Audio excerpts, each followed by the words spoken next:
Hello दोस्तों, स्वागत है आपका मेरे इस GK GS hub teach channel पर। दोस्तों, आज की इस वीडियो में हम आपके लिए आईएएस इंटरव्यू में पूछे गए कुछ इंपॉर्टेंट क्वेश्चन लेकर आए हैं। तो आप इस वीडियो को अंत तक जरूर देखना, और अगर आपको ऐसी वीडियो में रुचि है तो इस वीडियो से जुड़े रहे। और अगर आप हमारे चैनल पर नए हैं तो प्लीज चैनल को सब्सक्राइब कर लीजिएगा, और अगर वीडियो पसंद आए तो वीडियो को लाइक करना मत भूलिएगा। तो चलिए बिना किसी देरी के इस वीडियो को शुरू करते हैं। एग्जामिनर कैंडिडेट से प्रश्न पूछते हैं, किस बीमारी को दिमागी बुखार के नाम से भी जाना जाता है?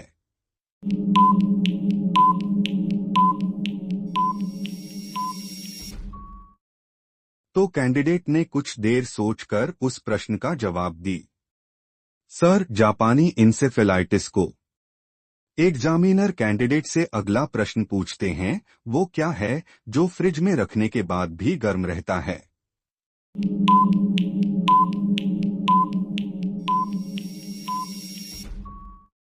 तो कैंडिडेट ने कुछ देर सोचकर उस प्रश्न का जवाब दी। सर, गरम मसाला। एग्जामिनर कैंडिडेट से अगला प्रश्न पूछते हैं, लाल रंग का गुलाब हरी रोशनी में कैसा दिखाई देता है?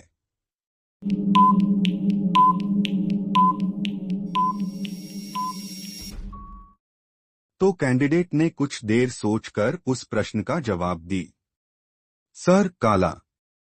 एग्जामिनर कैंडिडेट से अगला प्रश्न पूछते हैं, भगवान राम लला की मूर्ति तराशने वाले शिल्पकार का नाम क्या है?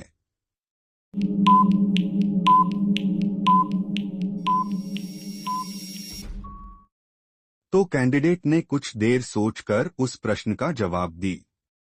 Sir, Arun Yogiraj. Examiner candidate से अगला प्रश्न पूछते हैं, एशिया के सबसे बड़े विश्वविद्यालय का नाम क्या है?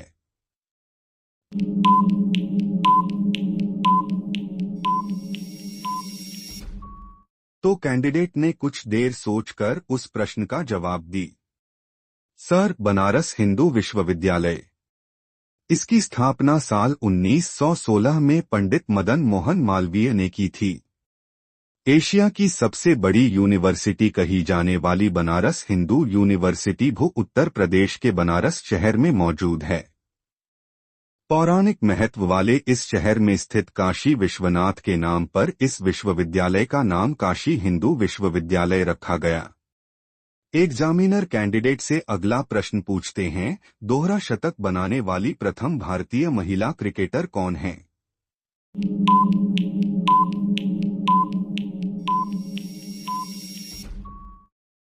तो कैंडिडेट ने कुछ देर सोचकर उस प्रश्न का जवाब दी। Sir, Mithali Raj. Examiner candidate से अगला प्रश्न पूछते हैं, भारतीय रिजर्व बैंक की उप गवर्नर बनने वाली प्रथम भारतीय महिला कौन है?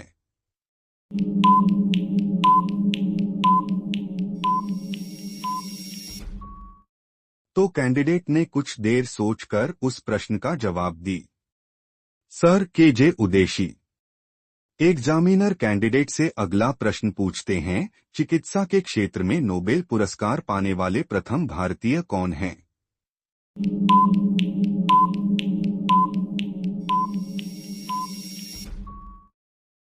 तो कैंडिडेट ने कुछ देर सोचकर उस प्रश्न का जवाब दी। Sir, Hargovind Khurana. Examiner candidate से अगला प्रश्न पूछते हैं, नवजात शिशुओं में हड्डियों की संख्या लगभग कितनी होती है?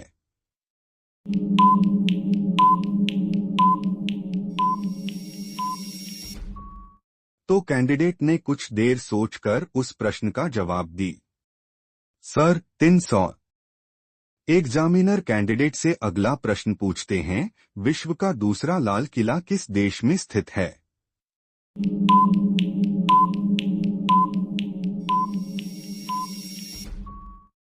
तो कैंडिडेट ने कुछ देर सोचकर उस प्रश्न का जवाब दी।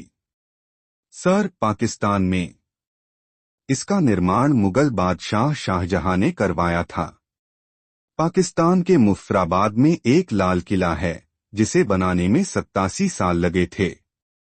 यह किला 3 तरफ से नीलम नदी से घिरा हुआ है और अब खंडहर में तब्दील हो चुका है।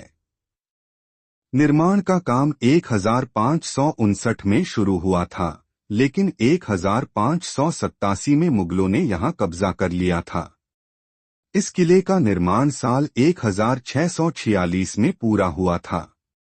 एग्जामिनर कैंडिडेट से अगला प्रश्न पूछते हैं, उस पक्षी का नाम क्या है जो खुद को आईने में पहचान सकता है?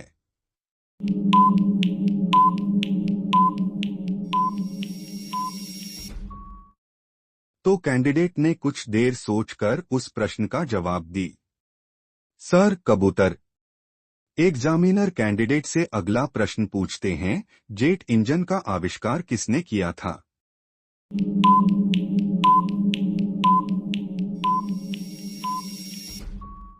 तो कैंडिडेट ने कुछ देर सोचकर उस प्रश्न का जवाब दी।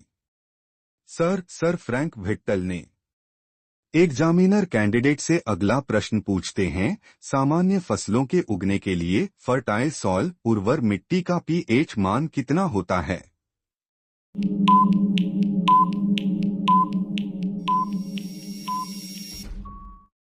तो कैंडिडेट ने कुछ देर सोचकर उस प्रश्न का जवाब दी। सर, 6 से 7 पीएच मान होता है। एग्जामिनर कैंडिडेट से अगला प्रश्न पूछते हैं, राष्ट्रीय नमूना सर्वेक्षण संगठन एनएसएसओ की स्थापना कब की गई थी?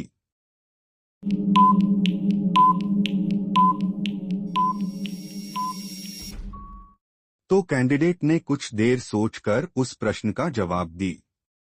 सर, 1950 में। एग्जामिनर कैंडिडेट से अगला प्रश्न पूछते हैं, दुनिया की सबसे बड़ी परमाणु ऊर्जा आइसब्रेकर किसने लॉन्च की है?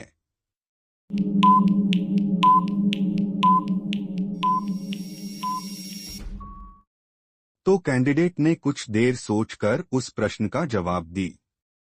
सर, रूस ने न्यूक्लियर पावर से चलने वाला दुनिया का सबसे बड़ा आइसब्रेकर शिप बनाया है। 7 रिएक्टर वाले इस आइसब्रेकर का नाम आर्कटिका है। नेशनल डिफेंस और आर्कटिक एरिया में नेविगेशन की मदद के लिए इसे 2017 के आखिर तक रशियन एटॉमिक फ्लीट में शामिल किया है। ये 10 फीट मोटी बर्फ हटाने में सक्षम है। एग्जामिनर कैंडिडेट से अगला प्रश्न पूछते हैं, करोड़ों तारामंडल मिलकर किस ग्रह का निर्माण होता है?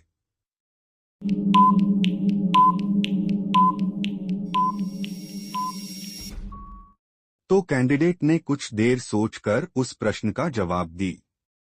सर, मंदाकिनी का। एग्जामिनर कैंडिडेट से अगला प्रश्न पूछते हैं, गोल्डन पेन ऑफ फ्रीडम पुरस्कार किससे संबंधित है?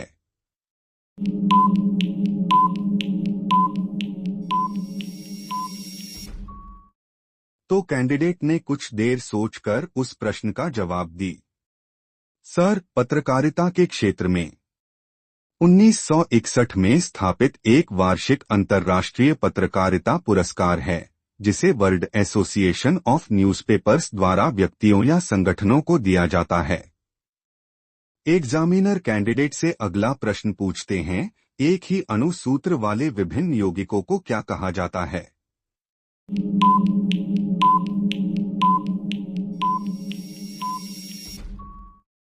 तो कैंडिडेट ने कुछ देर सोचकर उस प्रश्न का जवाब दी। सर, समावयवी।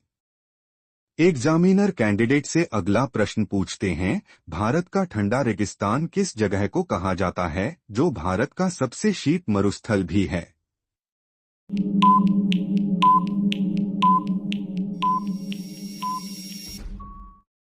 तो कैंडिडेट ने कुछ देर सोचकर उस प्रश्न का जवाब दी।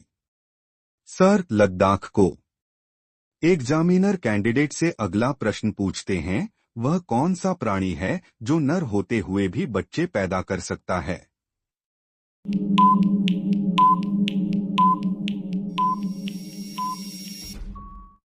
तो कैंडिडेट ने कुछ देर सोचकर उस प्रश्न का जवाब दी। सर, नर समुद्री घोड़ा। यह समुद्री जीव है जो नर होकर भी बच्चे पैदा करता है। नर समुद्री घोड़े के शरीर में सामने एक जेब होती है, जिसे ब्रूड पाउच कहा जाता है। मादा समुद्री घोड़ा अपने अंडे इस थैली में गिरा देती है, जहां नर उन्हें निषेचित करता है। जब बच्चे पैदा होने के लिए तैयार होते हैं, तो नर समुद्री घोड़ा मांसपेशियों के संकुचन के साथ बच्चों को बाहर निकाल देता है। मेरे इस वीडियो को देखने के लिए आपका बहुत बहुत धन्यवाद और साथ ही इस GKGS हब टीच चैनल को सब्सक्राइब कर वीडियो को लाइक शेयर करना न भूले। धन्यवाद।